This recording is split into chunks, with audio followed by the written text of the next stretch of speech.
Yeah, I think that would be a great thing in terms of maturation. It's not like saying Microsoft is the stock market. It's not like Bitcoin is the digital asset space. I think it's a great context to think about it in terms of sectors and indexes. What about tokenization? Yeah, I think tokenization will be a big part of it. So when I think of 2024, I think three major growth patterns in this market. So first, it's going to be the fact that uh, a lot more people are going to get access to the market via these funds, via these structures that are easy to get into, and now are no longer a problem for people to get into. The second thing is going to be tokenization. It's going to be this idea that, and it's not, so I think tokenization is often misrepresented. In my mind, when people are taking specifically a security, right? If you take, say, an ETF and tokenize it, totally useless.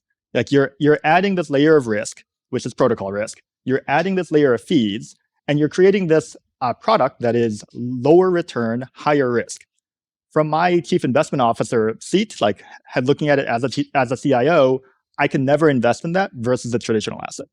However, true tokenization in my mind is when we skip that middle layer of like the ETF or whatever the securitization that is happening on the TradFi layer is, and skip straight to taking the actual asset and moving it on chain. So what does that mean?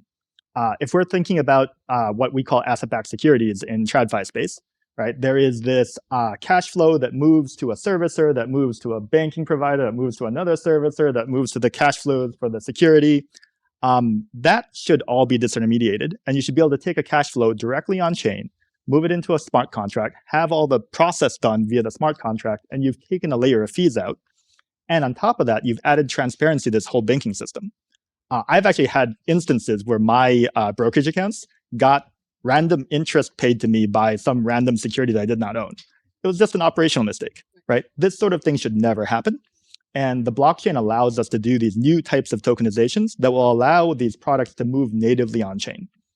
Honestly, in my mind, when I think of stocks, right, equities are a digital asset. There's no physical thing you're really tying back to, right? It's not like gold or real estate. And so things like equities should move on chain. They should be on chain native assets. And so in my mind, the world moving toward tokenization is going to be moving toward native settlement of many of these financial transactions on chain. So that kind of brings me to my third kind of vector of growth for 2024. I think stablecoins and yield-bearing stablecoins are going to have a huge year. We're going to start getting real adoption of the usage of these products. We see PayPal coming online with their PayPal USD, right? Where do we think that's going to go? That's going to go into the PayPal app. It's going to go into eBay. It's going to go into Amazon. And it's a very natural way of doing payments, right?